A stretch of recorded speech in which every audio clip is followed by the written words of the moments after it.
noches. ¿Cómo estás? Buena vida para vos. ¿Cómo estás, socio, socia de esta buena vida nuestra de cada día?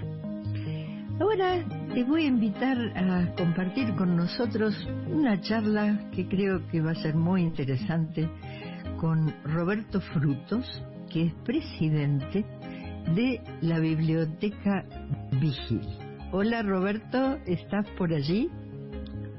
Sí, acá estoy, Nora, muchas gracias por la llamada y la comunicación. No, por favor, me trae tantos recuerdos. Yo estudiaba y como no me podía comprar los libros, iba y era como de la familia ya. Mi querida Biblioteca Vigil, que sé que está teniendo algunos problemitas que me gustaría que nos comentes. Sí, bueno, en realidad podemos decir que esos problemitas en vías de resolución, que son cuestiones históricas, en particular, bueno, todos creo que conocen en general la historia de Vigil, que fue una institución emblemática en los años 60 y 70, con un desarrollo en lo cultural, social, educativo, mutual, como prácticamente no hubo nada parecido, no solo en Argentina, algunos hablan de América Latina, ¿no? Claro. Una institución señera en ese sentido, llegó a tener 20.000 asociados, 500 empleados, 3.000 alumnos en todos sus niveles, wow. desde la guardería hasta la Universidad Popular. Y que, bueno, siempre en función de las necesidades de los sectores populares de Villa Manuelita, de Tablada y de toda la ciudad.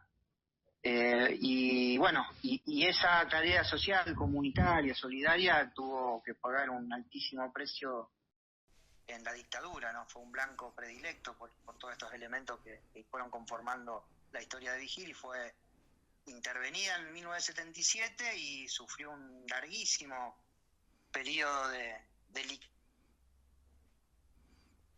destrucción sistemática, de robo, y entre esos robos y destrucciones, lo que pasó con el observatorio astronómico, que era de avanzada en ese momento, sí, precioso, 60, precioso. Una biblioteca popular de un barrio popular de Rosario, con un observatorio astronómico que no había casi ninguno de ese nivel en Rosario, no solo en Rosario, sino en todo el país, ¿no? Claro. Un observatorio cuyos elementos fueron traídos, su cúpula, sus telescopios y todo el resto de los elementos, directamente de la empresa alemana Zeiss, que instaló esos aparatos, y Vigil lo usaba tanto para investigaciones como para divulgación y trabajo con la comunidad y con las escuelas, sobre todo. Sobre todo las escuelas, sí. Brevemente, contá para las personas que no les resulte familiar, ¿quién fue Constancio C. Vigil? Escritor uruguayo que, bueno, durante los años 30, 40, 50 fue muy reconocido por algunas de sus obras infantiles, sobre todo. Sí. Muchos preguntan por qué ese nombre, y en realidad es por eso, porque era un autor muy conocido, y el nombre de la biblioteca Vigil nace nace en 1959, ¿no? Un 11 de noviembre, ¿no? Sí. Pero en realidad era una subcomisión de la vecinal de Tablada, una subcomisión de biblioteca, y no tenía nombre como tal. Se separa en esa fecha, 11 de noviembre de 1959, y empieza a funcionar como una otra asociación civil distinta a la vecinal, pero no tenía nombre. Y se hace una votación, y bueno, en esa votación sale el nombre entre varias opciones de Constancio C. Vigil, porque era un autor, sobre todo infantil, muy reconocido. Sí. Que bueno, pero no había ninguna relación directa entre ese autor y después, bueno, fue lo que es Editorial Atlántida, de muchas publicaciones, pero nunca tuvo nada que ver directamente, pero sí ese nombre porque, bueno, fue elección. Él y los miembros de la biblioteca. ¿No fue autor de La hormiguita viajera? Por casualidad. Sí. Ese es un cuento que yo tenía Hermoso. ¿Cómo? Ese era un cuentito que yo tenía de chica, Claro. y era hermoso, me encantaba.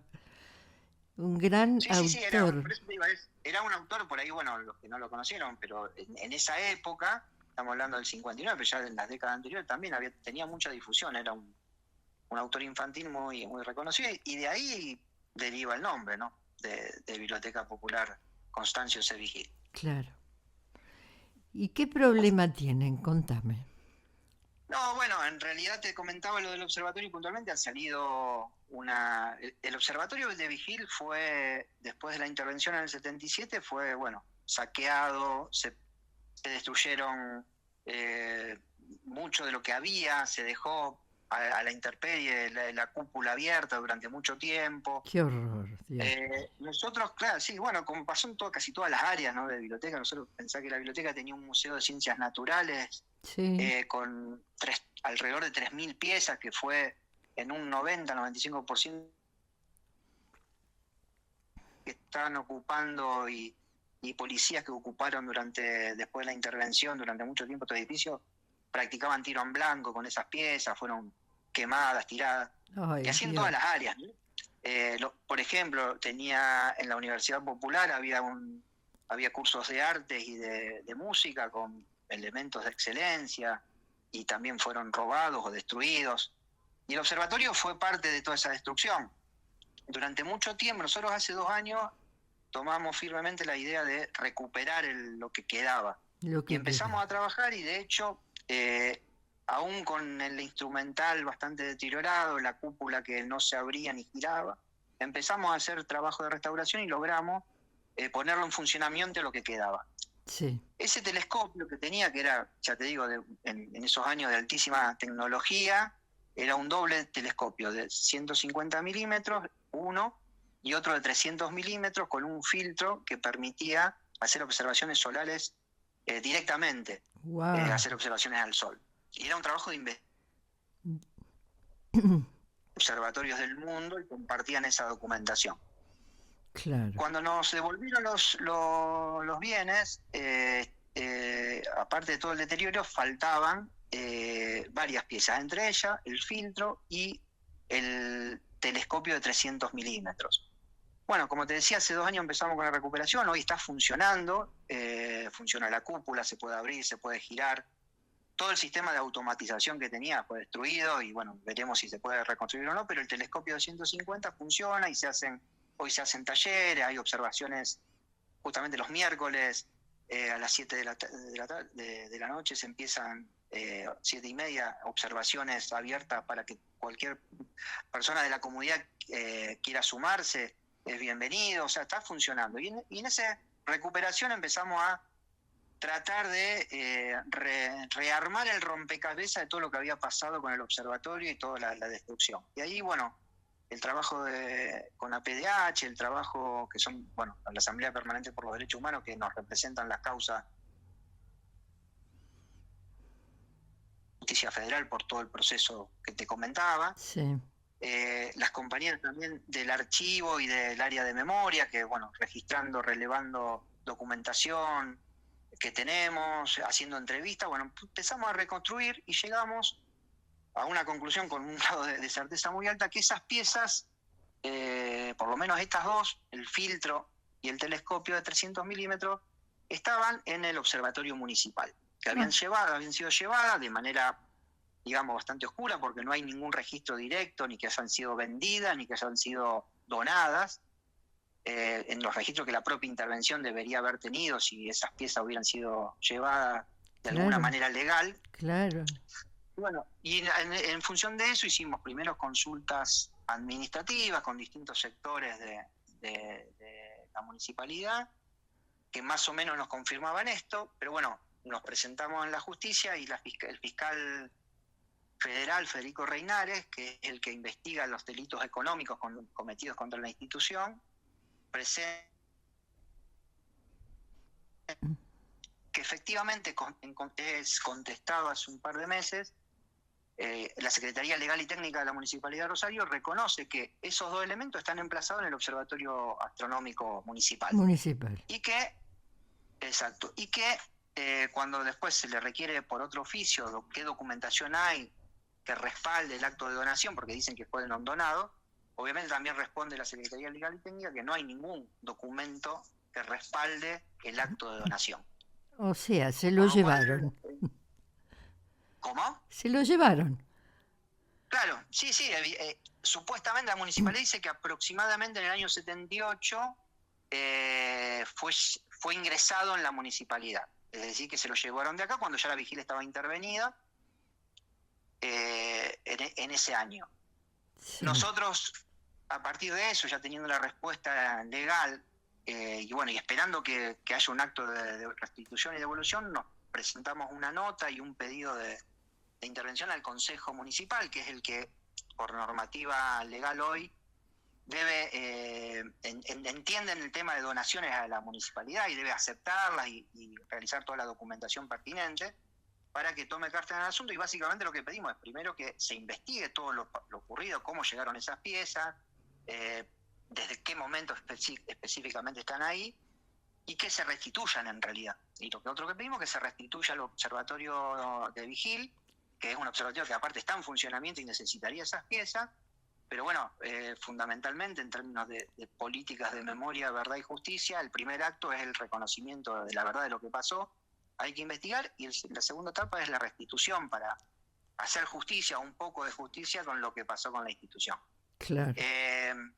Por otro lado, justamente, y aparte, acá el Estado municipal creo que tiene la posibilidad de restaurar lo que otro Estado, el mismo Estado, digamos, pero bajo el terrorismo de Estado, hizo en su momento. Por eso es ese pedido.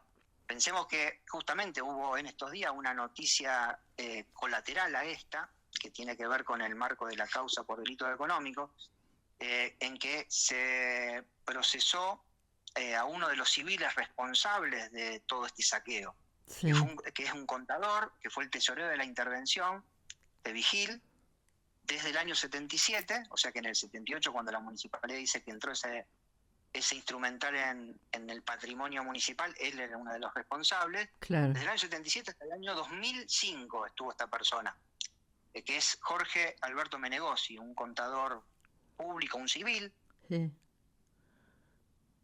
civiles que fueron cómplices de los actos de terrorismo de Estado, no llegan nunca a tribunales, no llegan a ser juzgados sus actuaciones.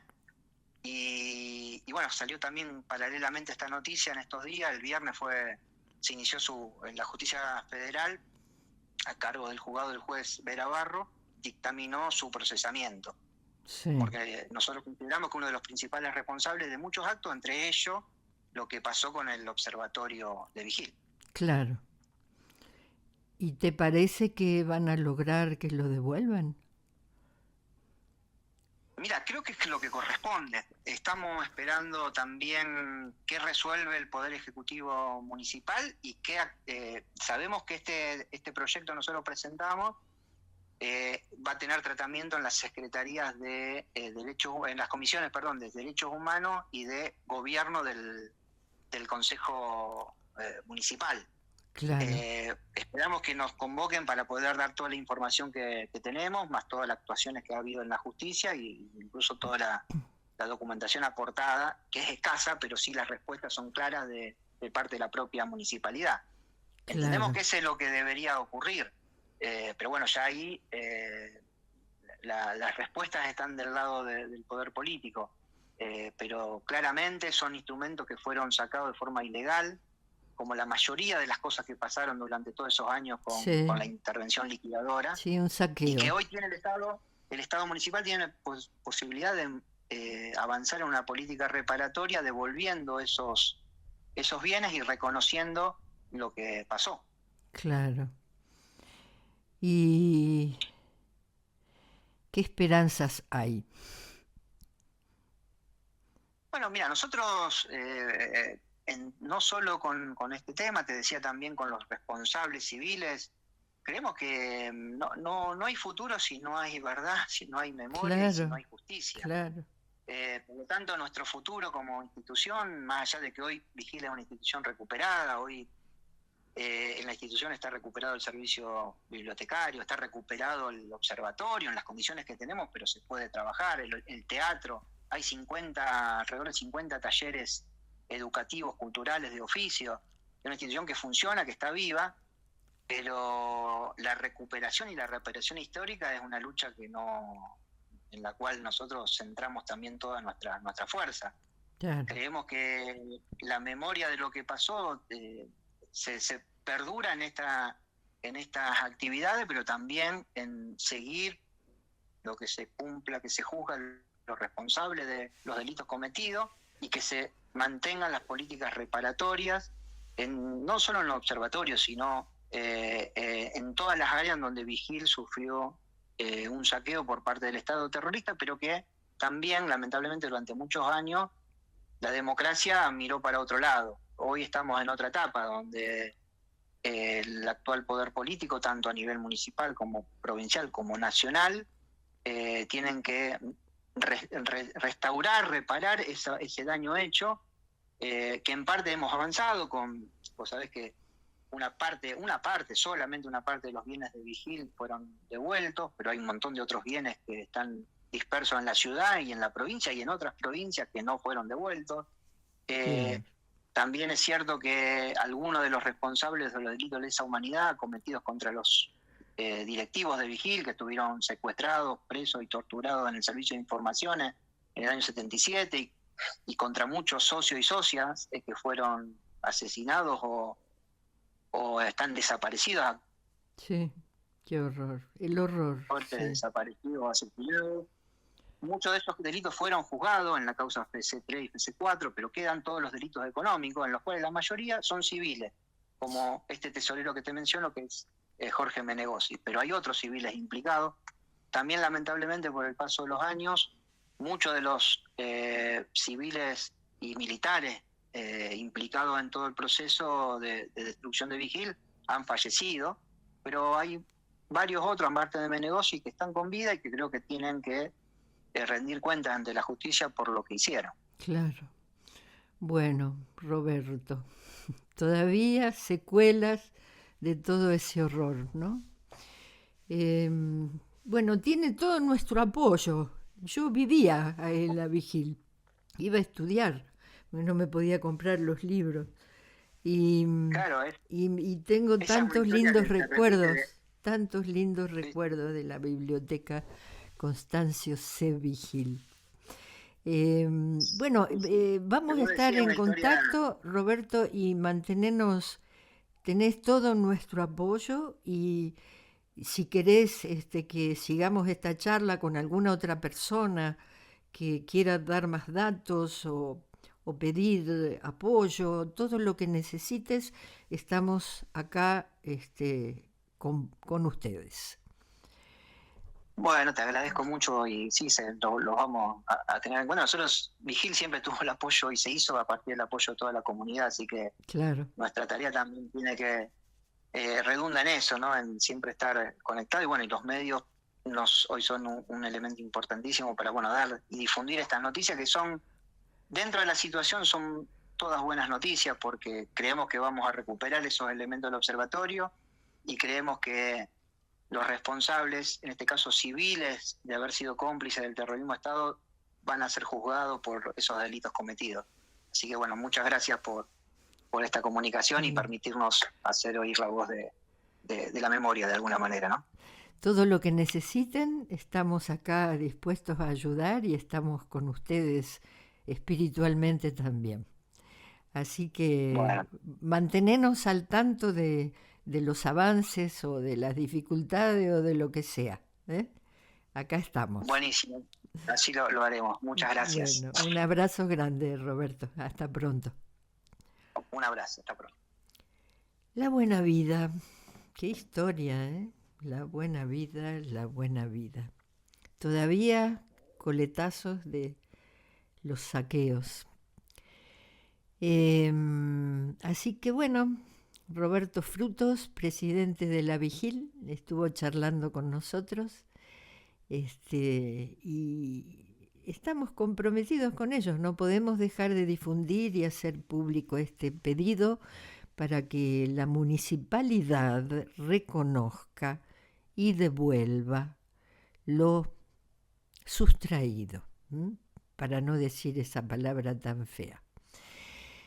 La buena vida, la buena vida, la buena vida, con vos, para vos, y estamos acá, siempre en nuestra casa, Radio 2. Esto es Ruido de Tao. ¿Tenemos tiempo? No, 5 minutitos. El oráculo del Tao, y tengo el oráculo de la luna también. Y tengo historias tuyas. Contanos. ¿Ibas a la vigil? ¿Sacabas libros? Había algunos libros que había que te lo daban a última hora y tenías que devolverlo a la mañana temprano porque era muy solicitado. Entonces nos juntábamos con compañeras de estudio y estábamos toda la noche estudiando para poder devolverlo a la mañana. Pero si no, no había manera de comprarlos, ¿no? Había libros muy importantes. Espero que estén libros de antropología de grandes antropólogos del mundo. ¿Un poquito de música? Dale, aquí en La Buena Vida, siempre como te decimos, con vos y para vos.